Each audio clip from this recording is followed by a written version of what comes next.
Welcome to this episode of Rio Presents. I'm Rio Ferdinand, and skin glowing to my left is Mr. Joel Bale. I'm back, man. Listen, it was a good one. Good little break, but I'm back for the season. For a minute, I thought I wasn't going to be back, people. Why? DMs are going, well, what's going on? You and Steve, Rio, what's happening? Oh, come on, you're not one of them, are you?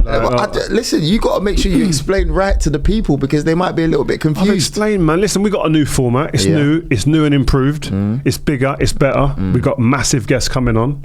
Do you know what I mean? But drop me a name because you can't be saying it's bigger and better. No, your role's going to be a bit different. Steve's coming up next. People think Steve's gone. Steve's still here. He's just not here today. So when are you doing a video with Steve? Next week, man. Oh, next week? Yeah. Can I join that one? No. Okay. It's different places, different for different people, different roles. So, but who you're talking about bigger and better guests? Give me a name, something. We've already been there. We've already done it. It's just getting edited now, man. Go on. The biggest name in the game. Mikel Tell. The biggest man in the game, biggest numbers, most goals, Ballon d'Ors galore. No way. Champions Leagues. No way. You do the maths, Mr. UR himself. I'll let you lot do the maths. You lot decide. Are you serious? Yeah, you want to see what we got after that as well. The level don't even drop. Trust me. Okay, so you've been cooking on the low, yeah? Yeah, man. I've been doing some work, man. Say no more. That's what we're doing. We don't just have down seasons. We didn't go quiet for no reason. All right, okay. Well, you know what's good today as well? What? We actually start off with a really good guest to join us today. Former Chelsea and Manchester United CEO, Mr. Peter Kenyon, is with us in the studio today. Fantastic, excited, man. Because if you don't know, you've worked with Sir Alex Ferguson. Jose Mourinho, I'm talking about the original Jose Mourinho. You know, when he first came in, like that guy. The special one. Oh, man, honestly, huge clubs, big deals. You know, if you don't know, we're talking the Samsons, we're talking closing Rio's deal, Cristiano Ronaldo's deal. It's actually very good to see you guys both together today. How long has it been? Well, it's been a long time. I mean, the last time we were actually in a room together, this man on my right cost me 2 weeks' wages. I remember that. That was a restaurant. Yeah. You got in trouble for that, didn't you? Trouble? I got the hairdryer, man. Man, but you're going to have to break it down soon and tell the people exactly what happened because I was a kid, right? Yeah. I just remember seeing you. No, I was obviously at Manchester United and Peter had gone to Chelsea as the new CEO at Chelsea and it was the year that Chelsea had won the league first year, and then the second year, this was the second year then. I was a United player. I was actually in the process of renegotiating my new deal at Manchester United. My agent at the time rang me and said, come and meet me. I'm in London in a restaurant. I'm just having a meal. Come and meet me, say hello. Because he was from Israel. Peeny, shout out Peeny Zahavi, super agent, the original super agent. So I go and see him in a restaurant called Scalini's. Yep. Famous restaurant in London where probably a lot of deals have happened. Went in there, sat down. As I've gone in there and I walk into the table, I see Peter there. But I didn't think anything of it because I'm not going there to see Peter. I'm going to see my agent before I go to a nightclub, by the way, this is. Yeah. So I've diverted from my night out, gone and sat down, had a bit of dessert, chatted away, general chit-chat. You correct me if I'm wrong with any of this. And then I get up and leave and it's like, that's it. I had my night out, went mad. Can't remember it, but then I went to train on the Monday, and it was on the page, on the front page, back page, everything, with a paper that I was in a restaurant with Mr. Peter Kenyon. I could not believe it. Was you scared? Well, the manager, I had phlegm all over my face. He was screaming at me, "How dare you! 2 weeks' wages docked." Yeah. Which you still owe me. Obviously, my deal got sorted out in the end to stay at United, but at the time, it was like, wow. So it all worked out. Maybe you owe him then. Well, maybe it might have pushed the deal on. Maybe I think you owe me. Exactly. But those situations, like how often did that probably occur where you meet players in? I met Sir Alex Ferguson before I signed for United. Sure. Where, did you do a lot of that? Sure. Well, you're not supposed to, right? So, according to the rules, you never do. But you're never going to sign a player that you don't know. And increasingly today, I think everybody that gets transferred in this window are good footballers.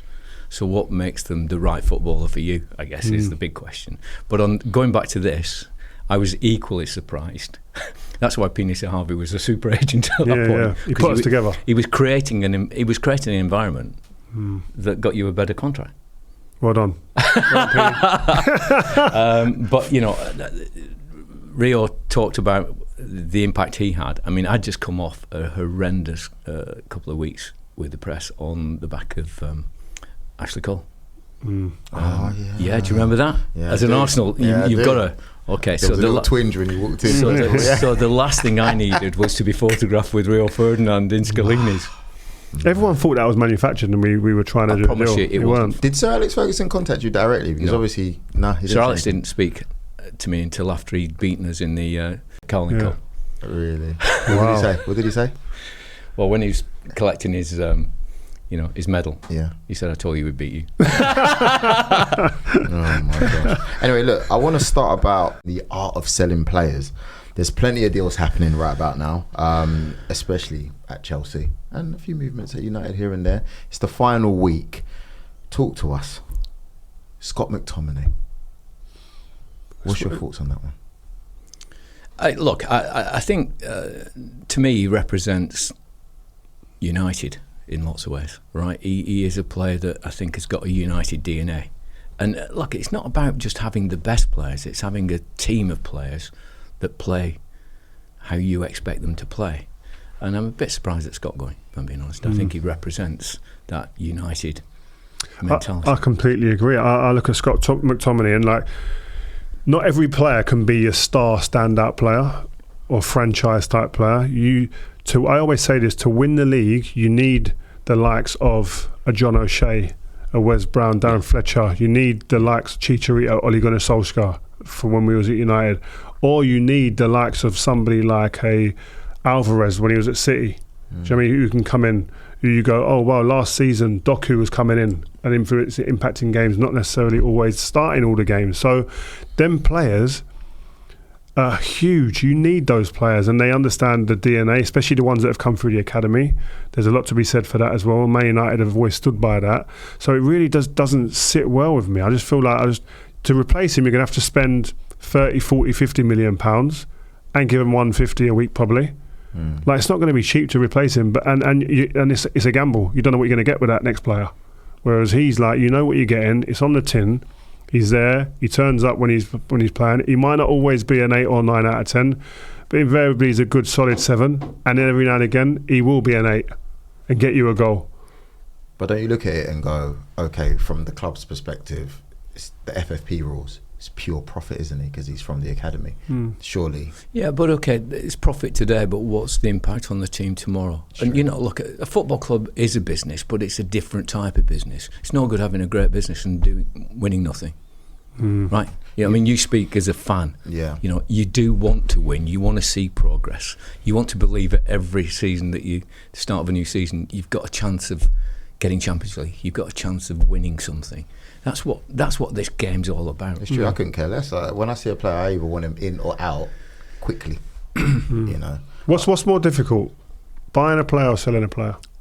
Selling a player. I mean, there's no doubt about it. You said that quick. Yeah, because it's easy. You can identify players, and it's up to you what you spend. Right? Nobody's forcing you. Nobody's got a gun to your head saying you've got to spend this much. That's your decision. But moving a player out is really hard, really hard. And the last thing you can do is signal to the rest of the footballing world that you don't want him, because there's no market. There isn't a Glass's guide to the value of a football player like there is a car, right? Each market is created. So the art of getting them is one aspect, but moving players on, and there's two sides to it. One is, recouping money or getting the right value, but the other one is the player themselves. They're party to where they go. They can say, no, I don't want to go there. So how do you think Chelsea have gone about the way they're dealing? Because this is a live situation now with Raheem Sterling. How do you think they've gone about that situation, knowing, as from a CEO standpoint, how difficult it is to move players and to be able to generate a market for that player? Well, you can move any player, but you're not going to get the value. So I think the coach and the CEO or the board need to work together. It's not one of them deciding to move the player. Like, we would never move a player or bring a player in without the full cooperation of the coach, the manager, right? But if Alex or Jose said, I want to move this player on, it's like, keep him playing. So you've got to work together in order to get a player in. And the coach is, Rio, what the coach says to you is not about how much he's paying for you. It's about saying where you're going to play, how you're going to play. Move them out is exactly the same. You know, you can't say he's never going to play for me again and then expect to get 50, 60, 70 million. It doesn't work that way. So Peter, but how do you balance creating a demand for your player without looking like you're desperate to sell? I think they've killed the market for him, the way they've approached it. I'm pretty sure they won't get what they're looking for at this stage doing what they're doing. I mean, why would anybody pay that sort of money knowing that he doesn't want to be there because he's been told he's not going to play? So why am I going to pay a premium for a player that doesn't want to be there? The team don't want him. It doesn't work that way. I would definitely. I was going to say. I, if I'm Raheem Sterling now, I'm sitting there and I've got all the cards. 350 bags a week. He's on, say for instance, he's on 300 grand a week. Yeah. He's got 3 years left. Like you say, he's 50, 60 million pounds still on the table. Unless there's a club you go and get me that I want to go to, that I'm not having to uproot my now settled family in London too far, but I'm going to go somewhere where I want to go. Unless it's that club that I want to go to, and if there's any shortfall in the wages out of that 50, 60 million that's sitting on the table, you better pay it, Chelsea, before I go anywhere. Unless all of those things are done, I'm saying to him, I'm just going to sit here and stay and take my money, because the way you've handled me, if we're believing what all we're seeing and reading and hearing, the way you've handled me with a little bit of a big lack of respect, I'm not going to be seen to be doing you a favour now I'm on my way out. Go on, Rio, just cut off a quick 5 mil. No, I'm not. I'm sorry, I'm not. But no player will, right? And it's not about. Would you expect a player to do that? No, because that's not why they join you in the first place. Look, things might not work out, right? There's no guarantee, no matter what level of player or whatever. There's all sorts of different reasons why it doesn't work, just like there are reasons why it works. But I've never known a player in my whole career that has taken a cut.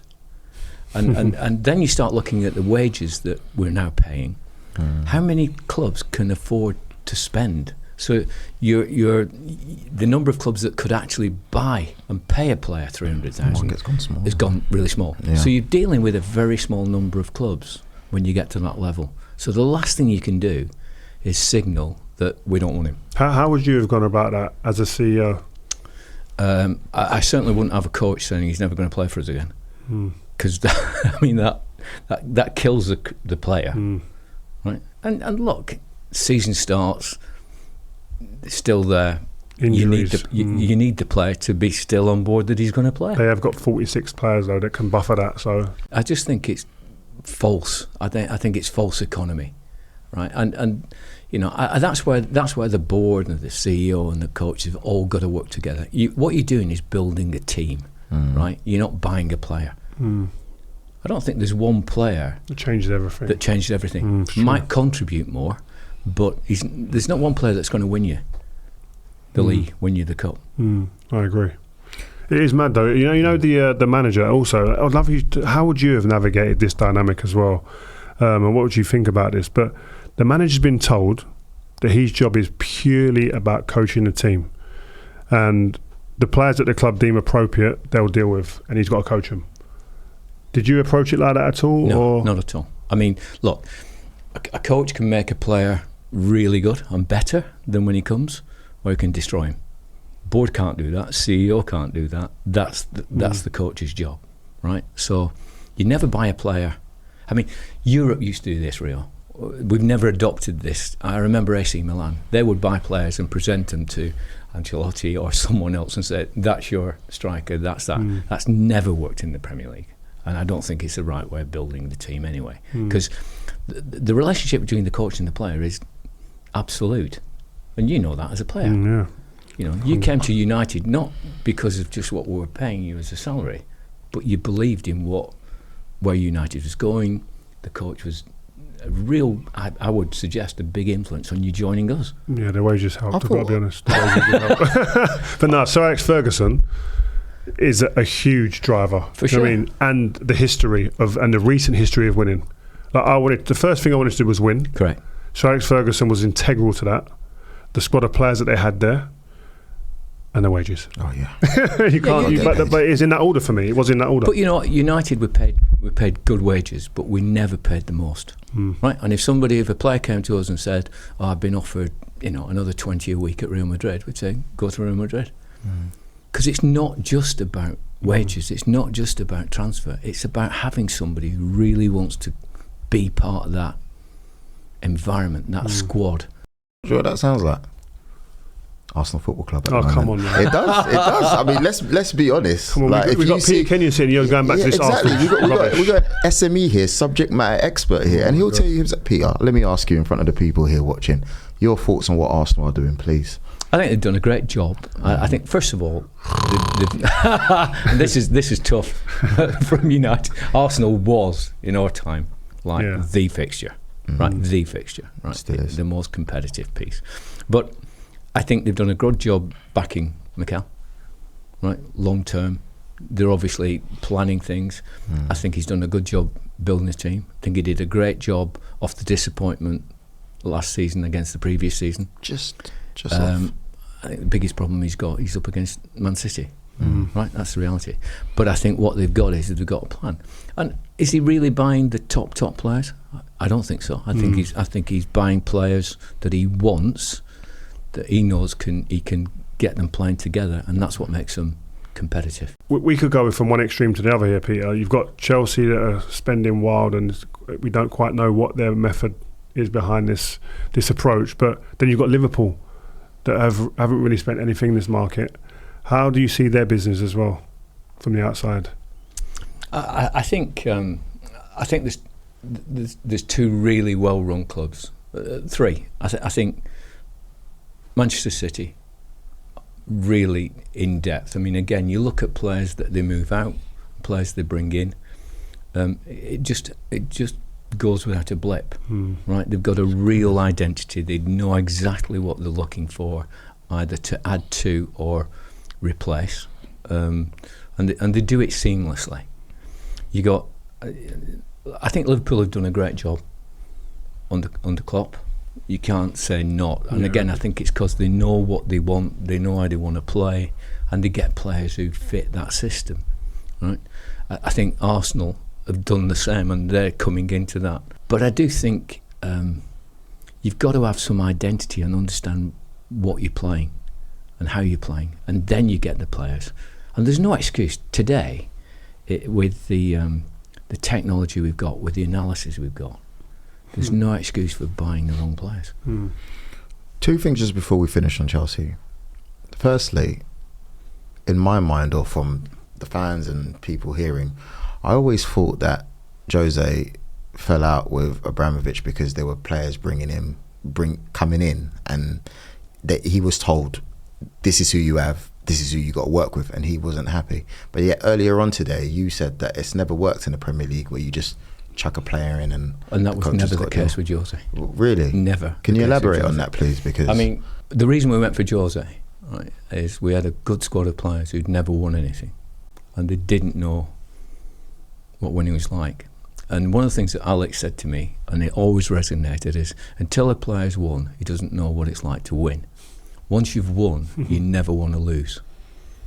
It's true. Right? And as I went into Chelsea, what I saw was we'd got some good players. We've got an amazing group of players in some ways. A lot of them had not won. And our first season we had Ranieri. And, Ranieri was... He was a good coach, but you could win one and get relegated next. Okay, and what we wanted to do is really build a sustainable, not win once, but win. And we needed somebody who understood that, and that's where Jose came in. Still an early shout there.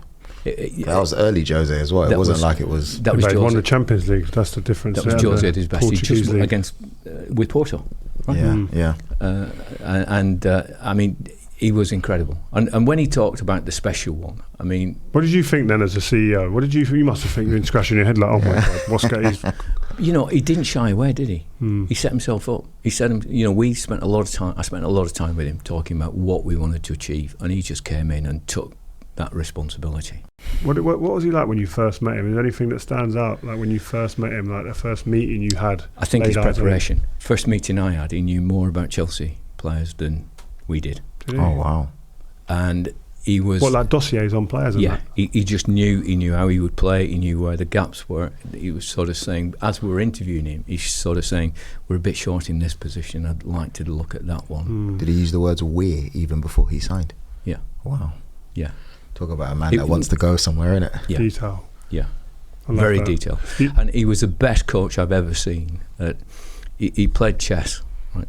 So he knew he knew as much about the competition. And if they made a substitute, look back in those days, he countered it with a substitute almost immediately.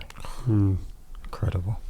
It's weird because you play against teams and you normally, especially when they become rivals like Chelsea did, I don't really like their manager, don't really like their players, but I kind of like Jose.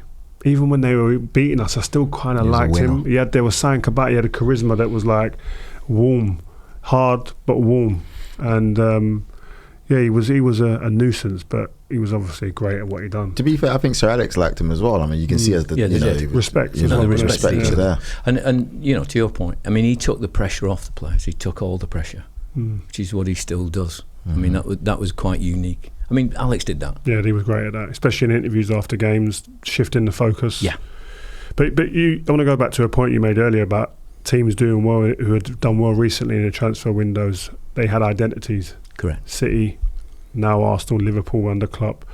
Sorry, what was that? What's Man United's identity now, would you say? Well, the result speaks for itself, doesn't it? I think the last 10 years we haven't had any, have we? And it was always going to be difficult after Alex because he was so dominant. I mean, you know, Alex is scary. Yeah, one of the best coaches, right? Okay. So following that was always going to be difficult. But I think we've just, like McTominay, it's not about just how good a player it is, it's what he represents. And you know, the time that you were at United, there was real identity. Completely.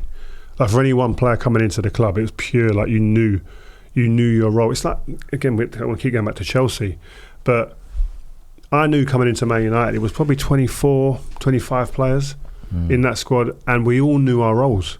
So you probably had like 4 or 5 academy graduate young players that are kind of blending in now into the first team squad, training every day and being a part of that, getting their minutes here and there, especially in cup games. And you probably had about 10 or 11, maybe something around that number of players that were squad players, who were role players, the John O'Shea's, the Chicharito, Ole Gunnar Solskjaer, them type of players that knew that I was going to have impact at some point in the season, wouldn't always start. And then you had like the 7 or 8, 9 players that genuinely always felt when fit they're playing. Yeah. So, and then you could blend the bits between all of those groups, and you could maybe jump to different parts of it as a player in the season, but not often happened. But so you knew when you walked in what's going on. That's why I look at like Chelsea now and I think 40-odd players, 46 players, all high value, all have egos, all believe they should be playing. How does that work? I know you as a CEO, give us some of the problems that are going to be happening because you've got that many players. So you don't get problems from players that are playing, right? Because that's what they want to do. That's right. So we paid a record amount of transfer fee for you, and even by today's standards, that's huge. Right? I thought it was cheap. I've got to be honest. I thought you were really expensive. Anyway, but to that point, it's not. It's we bought you not for a season, and not because we wanted a headline of paying the most money. We bought you because we believed you. You know, you fitted into what we got, and we could build around you for future. Right. So we had some parameters, and that was 24, 25 max. Because after that, you're building problems for yourself. You're spending money you don't need to spend, and you're building a number of players who aren't going to play as much. Even if they play, they're not going to play as much as they want to. Because again, there's lots of headlines that players just come for money. That's not true. Players come to play. Players come to win. They join teams that they want to play in and see a route through to picking up a medal. Yeah. So having more than 25, it's like, why? Because coaches can't coach more than 25. In terms of selecting squads, you've got to cover injuries. If you're in all the teams, you might go 25, 26, but you don't need more than that. And you're certainly building up problems in the dressing room. Because there is nothing worse than players who don't see a route through to playing football. Did you have many players in your time who weren't playing that would come to you and knock your door and go, listen, I'm not happy with this? There's always players, even within a 25 squad, who say, I think I should be playing more. Any good examples? Joe Cole. Joe was... And again, Joe at that stage, when he was at Chelsea, he contributed really well for the team. But Joe would have walked into almost any other team and played every week. I mean, that's what you're up against. It's not that it's just that in your team they're part of that what you call a squad, as opposed to being a marquee player. Because again, if you look at the teams that win, there will be probably 7 to 9 players that, if they're fit, they're going to play. Because the coach believes in them, they fit the system, and it's remarkable. The more players play, the less injured they get. And you're right. If you look, for example, on the weekend, even Liverpool, they got how many players in their squad? What 25 maybe, something like that. Trent still weren't happy being substituted. Even though he's playing. And, look at the players that have come on, the Gakpos, etc. And any other team, well, not any other team, but they could be playing first team football easy, like starting 11. So it does get a bit complicated. But I wanted to ask, did you ever come under pressure to bring in more players and go over that magic number 25? Yeah, there's always pressure, but you got to fend that off. And it's like, why? What is the point? Right? And look, that's easiest to do when you're winning things. Yeah. Okay? And you say, well, why change a winning formula? The period we were at United was its most successful period. True. That 96, 2004, incredible. So, I think that just underpins. We knew what we were doing. We knew what we were looking for. You go to Chelsea. We were building a team with sustainable winning, not one-off and then struggling to get into Champions League. But Peter, you're making it sound easy. It's not easy. You've come up Nothing's against easy. Sir Alex Ferguson and Jose Mourinho. Yeah. There has to be examples of times when those guys are going at it with you, or for whatever reason, for not enough players. Listen, or for it's like the last time. week. It's like the last week of the transfer window. Is there any good examples? Like, there must be where Sir Alex or Jose are going, I told you I want that player. Where is he? What's going on? The difference with the top coaches is they don't change the player. Right? So it's really odd. We're talking about the last week of the transfer window. The transfer window is not a period. The transfer window for the really good clubs is 365 days a year. Right? So you don't start looking at a player in the last week. That you're going to get in trouble. Yeah. It's like the January window is the worst period. I used to hate January because you never buy a good player in January.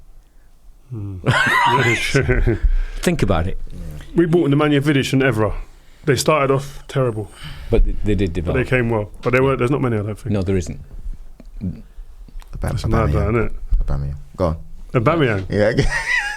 No, but it is like, well, you do think to yourself, like, this is like hysteria kicks in now because it's panic. But like you say, if you've not prepared and done your due diligence and get your targets early, this is how you get into this.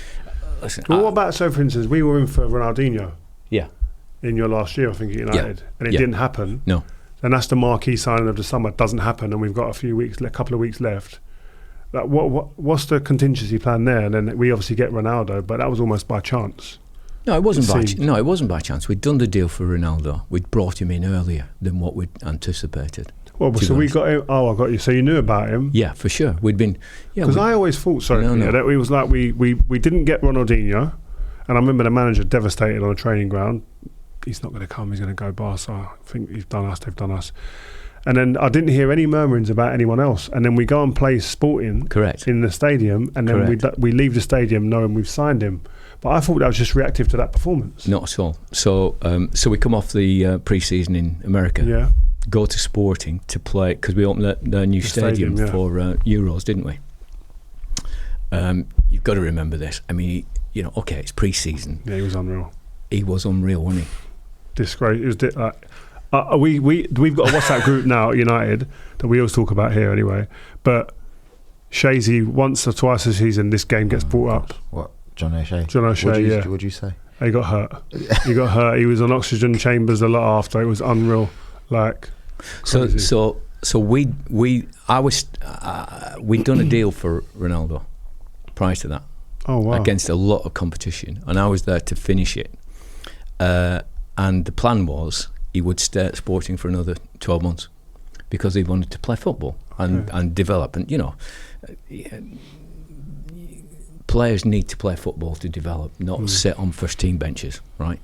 And he was very clear about. He was 17, right? So he still wanted to play every game, didn't he? As everybody does. But he absolutely, in that first half, wiped the floor with us. And I got a call, basically, and there was Roy Keane and Giggsy who made it quite clear that we've got to take this boy home with us. Wow. So we stayed, and we actually renegotiated that deal so he could come to United that year. Great bit So of business. that wasn't a reaction to Ronaldinho. No. So just to make it clear, because we were talking about this off air, so if you had signed Ronaldinho, would you have still signed Ronaldo as well? So there could would have signed him, but you'd have probably stayed at Sporting for another 12 months. But then that means that you guys, in your period of time, could have had... I don't know where you're going with this. Ruud van Nistelrooy, Ronaldo, Ronaldinho, and Wayne Rooney. And Ole Gunnar Solskjaer. Oh my gosh. That'd have been pretty cool, wouldn't it? Oh man. Oh Imagine the my nights gosh. out. Ronaldinho in that mix. Is that what you think about? Sugar Lounge, Beangate would have been flying. That's why we didn't get it. Oh my gosh, man. that is insane. So do you think Ronaldinho already knew that he was going to Barcelona, yes or no? No, I don't think he did. It was obviously on the cards. I mean, we spent a lot of time speaking to him. I think, on reflection, we did better without him. Ooh. Why'd you say that? Because I don't think, coming back to culture, coming back to what Manchester United was, it was a special team. It was a special environment. I mean, people went out, but they didn't party every night and come to the training late, did they? No. Well, you know how Alex couldn't come was. late. You couldn't come training late. In that, so do you reckon? But I remember Phil Neville turned up in a Ferrari once. Phil Neville. Phil Neville. The Nevilles should not turn up anywhere in a Ferrari, right? He turned up in a Ferrari once, and his car got smashed with balls. No way. Like 10, 15, 20 yards away, lads were banging balls at kicking a ball in the sky for it to drop on the car. Like, just what are you doing? I hear you, but That's just a subtle way of saying sell that car now. just to challenge you both a little bit. That is Ronaldinho, though. And Okay. if we remember what he Okay. was doing post that World Cup and what he was doing at Barcelona, Oh yeah. if anyone can come late in a Ferrari, mate, I'm going to she's challenge signed. you. I'm going to challenge you. Go on. United was bigger than any player in the world at that stage. That's what I want my CEO saying to And the again, players today. we had conversations with Alex and I, and it, like, United was so special. The best player in the world couldn't necessarily just walk onto Old Trafford and play. So you're And telling me that's Ronaldinho at R9 No. just couldn't? You could go Arsenal though. Couldn't come to Old Trafford. Couldn't do that at Old Trafford. Couldn't dance at Old Trafford. And I think that's part of the problem today. It's not about the best players, are not that you pay more money for or you pay more wages. That doesn't mean they're the best player for you. So every time an agent rings me up, I've got the best left back. Well, he might be, but he might not be the best left back for us. And the best teams work that out. So That's what Man United have done the last 10 years. But We've that- tried to buy the best player, yeah, but The not most necessarily. expensive. Yeah, He's not not necessarily the best. best for United. yeah, you got a list of them.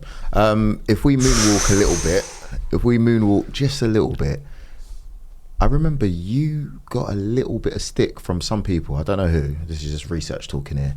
Selling David Beckham because his commercial value was really high at the time. Correct? The players that we brought into United or that we sold was all around football.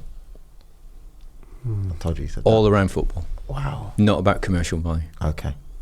And so people were going, "Oh, what are you doing? You said David Beckham, he's the biggest thing going." You didn't care at all.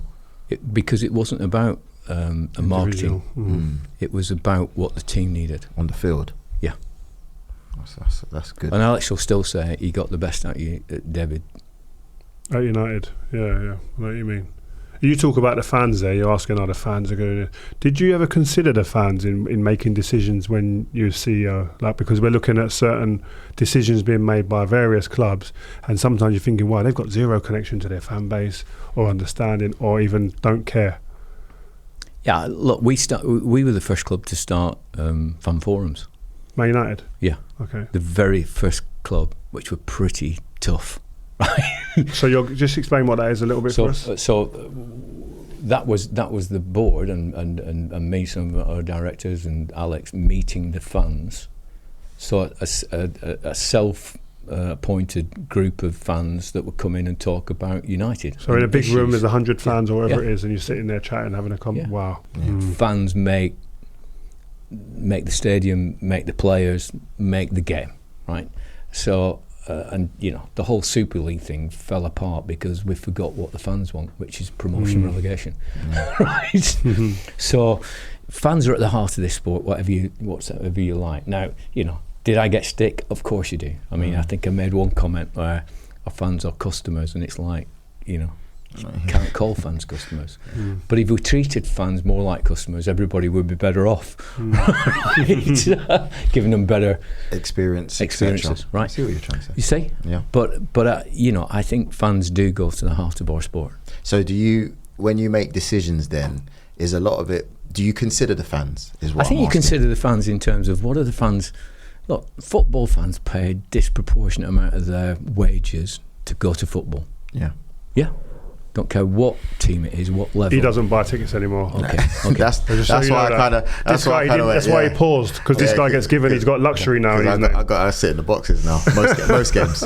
Sorry. So what do fans want? They do want entertaining. They want identity. They want to identify with the players, which is why if a player comes through the academy, he's so much more important to that team than just how he plays. Yeah, he connects. He connects, right? And ultimately, they want to win. They want to win things, because that's what enables you to banter with your colleague who's just lost. It's true. He doesn't know what that feels like. He's lost this weekend. What are you talking about? No, he was talking about winning trophies.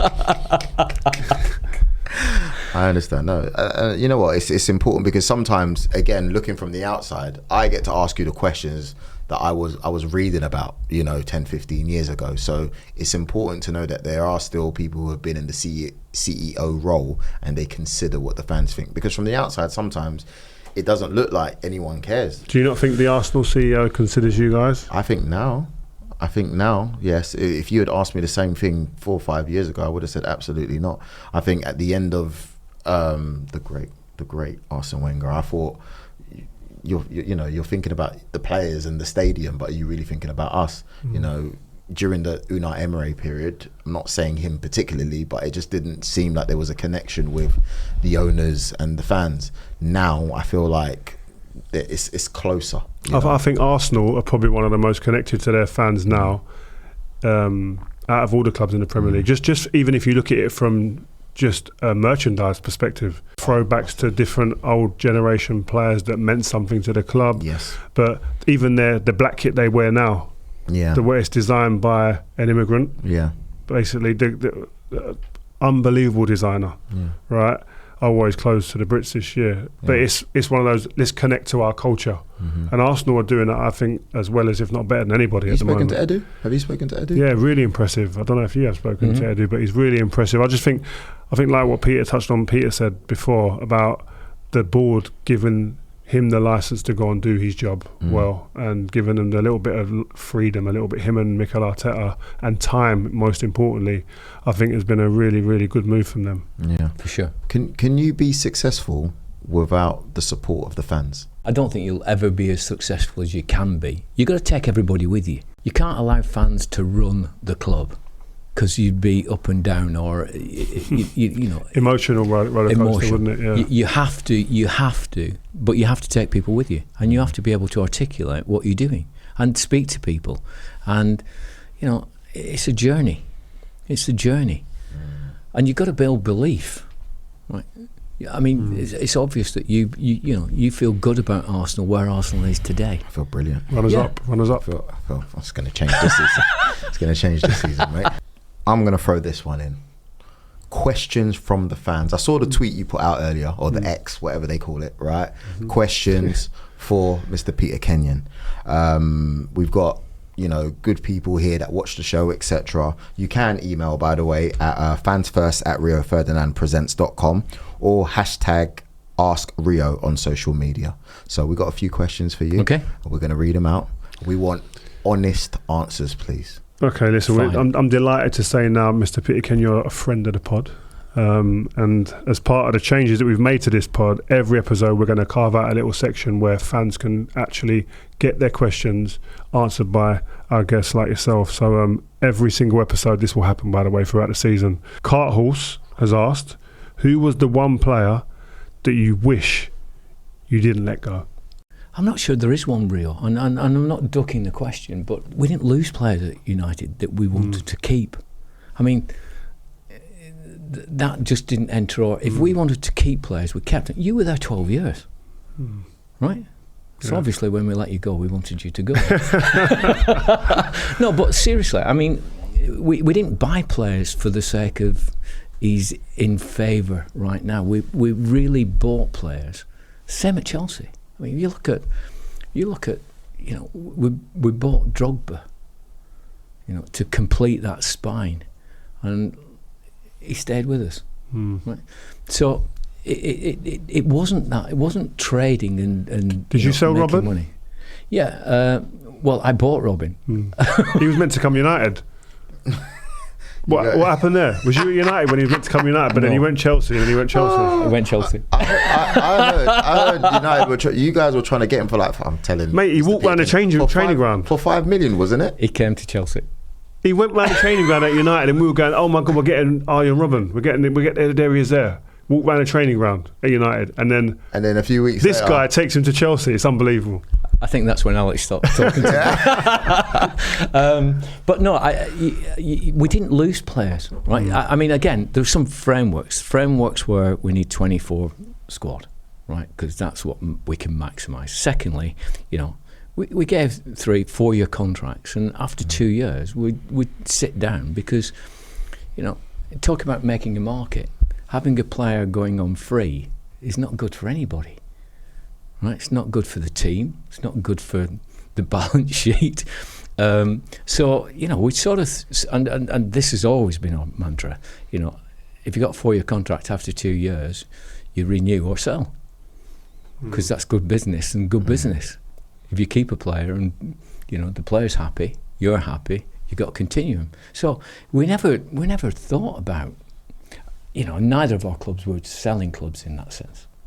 So if a player has a 4 year contract, get down to 2 years, and the mantra at your football club at the time is, at 2 years, either sign a new deal, because we're going to renegotiate on as good maintain value or better terms to maintain value, but also, what if the player then says, no, I can smell a free transfer down the line, doesn't tell you that, but you sense that when he says no.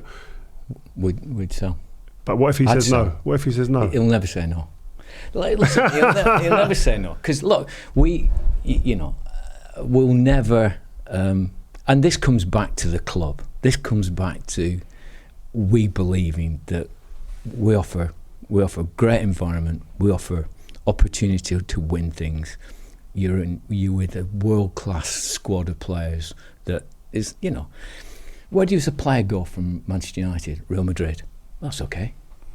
It's good for the player. It's good for the right. Yeah. So David going to Real Madrid is not a down step, is it? No.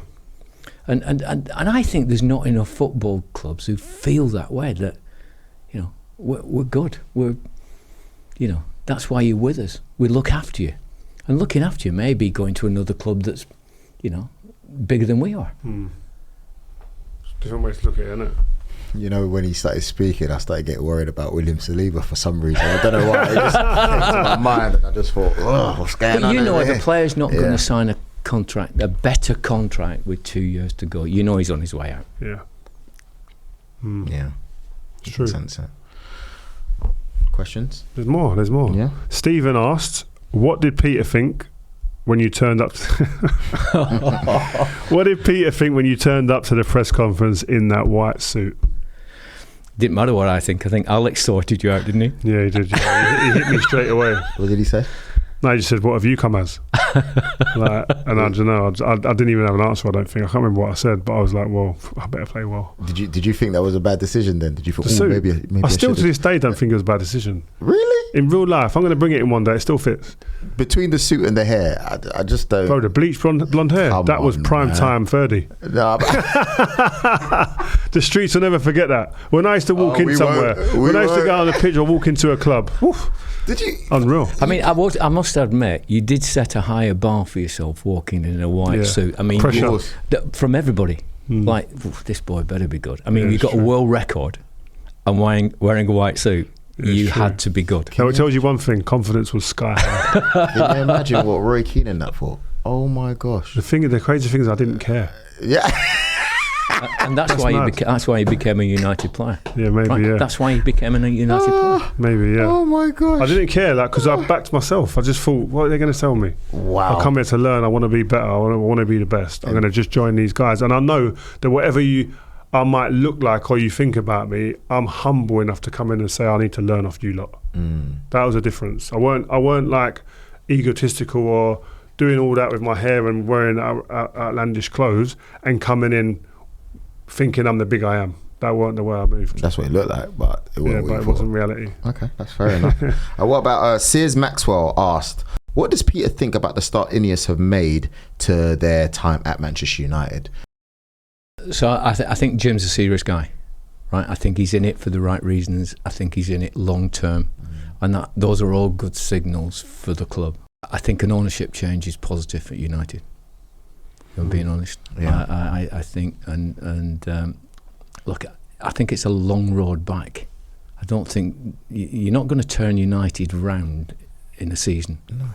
And I think they're starting to do the right things. You know, we were one of the first teams in Europe to have a dedicated training environment, which was best in class, and it's not anymore. Dedicated training environment for in staff. terms of character. Okay, sorry, yeah. We led the way.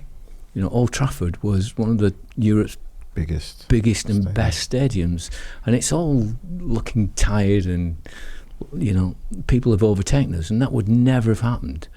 So I think ownership's a really important part of the culture of football and the culture of a football club, and I think it is right that, you know, they're starting to look at the ownership, and I think Jim will get it right. Were there times over the years when you were looking in from the outside, not to criticise, you know, other people that were there, but were you just going, oh gosh, the owners, would you just looking at the owners thinking, what's going on over there at Manchester United?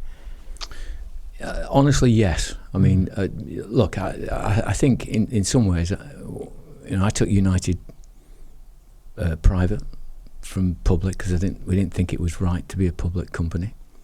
We took it private, and ownership, and then I got involved with Chelsea with Abramovich, and Abramovich turned out to be one of the best owners the Premier League has ever had. Yeah.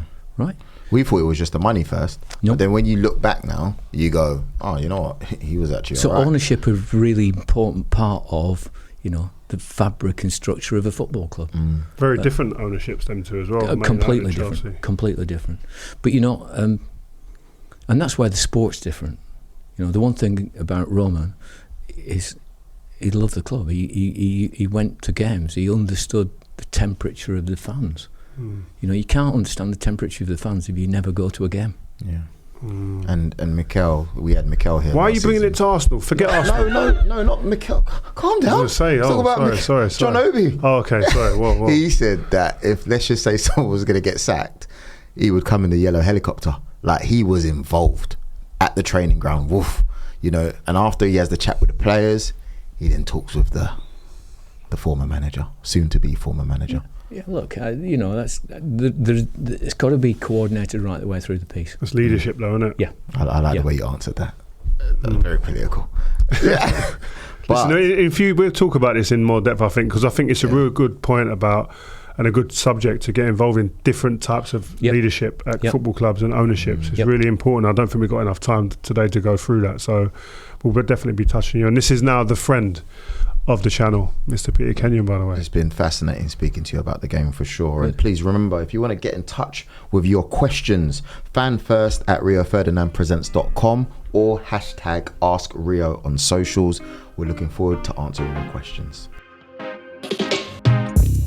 Thank you guys for listening to this episode of Rio Presents. Hope you've enjoyed the show. We'll be here every Monday throughout the season, so tell your mates and all get involved, man.